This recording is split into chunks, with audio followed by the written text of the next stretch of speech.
And about 10,000 workers could lose their jobs as soon as today amid mass layoffs at the Department of Health and Human Services. That's on top of thousands who already accepted buyouts. It's part of a massive overhaul by Health Secretary Robert F. Kennedy Jr., arguing this will make the agency more efficient and save the government nearly $2 billion a year. We're going to eliminate an entire alphabet soup of departments and agencies while preserving their core functions by merging them into a new organization called the Administration for a Healthy America, or AHA. Now public health officials are warning the cuts will impact critical health programs. Let's bring in former CDC Director and President and CEO of Resolve to Save Lives, Dr. Tom Frieden, for more. Dr. Frieden, thank you for coming on. Overall, HHS is cutting 20,000 people. That's about a quarter of its workforce. What impact do you think that could have? Because the administration is saying this won't affect critical services. Well, although the details aren't yet available, so it's hard to say specifically, we know that some of the things on the chopping block would make America much less safe. Take the Centers for Disease Control and Prevention. There have been discussions of reducing programs to fight microbes overseas. That's really foolish. It's more efficient to stop diseases elsewhere when and where they first emerge, rather than have to spend more money with more risk to fight them here in the United States. Similarly, there have been discussions of cutting programs or combining programs on tobacco and nutrition. This is good news for the tobacco and junk food industries, and for cancer cells, it's really bad news for the rest of us.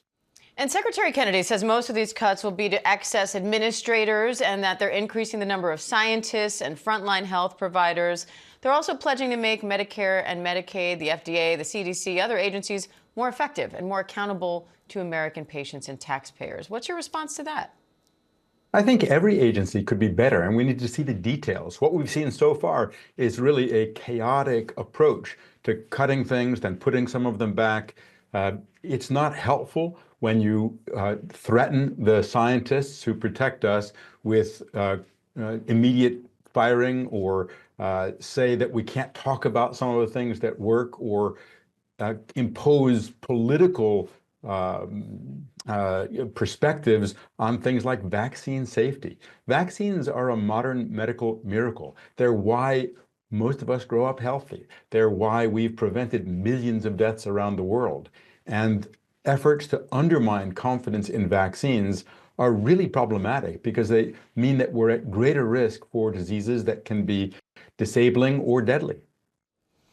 So what's your biggest concern when it comes to these HHS cuts? Big picture. Big picture, I'm concerned that America will be sicker, less safe, with a less competitive economy and higher healthcare costs. Now, I hope there could be improvements. There are things that can be done. Secretary Kennedy has talked about chronic diseases, and we do have a chronic disease crisis in this country.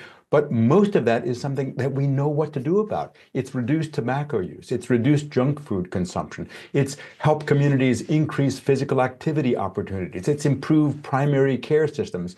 Medicare, our largest health program, spends less than 5% of its total budget on primary care. And yet that's what you need. That's what we all need: a good doctor, a good clinician, a good healthcare team to take care of us. We also lack a strong public health system. We need a stronger health system and a stronger public health system at the local level, at the state level, and centrally, nationally. We need evidence-based, fact-based programs that protect people and give real evidence about what works to live a longer, healthier, disability-free life. Do you think private companies, nonprofits, healthcare providers, can they make up for any of these shortfalls? Unfortunately, there is no alternative to a strong federal government. There are things that non-governmental organizations and universities can do, but fundamentally, we rely on the government to do certain things well.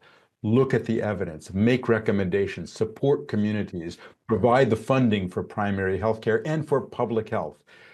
Cutting things is not likely to improve them. Improving things is likely to improve them. All right, former CDC Director Dr. Tom Frieden, we appreciate your time today, sir. Thank you. Thank you.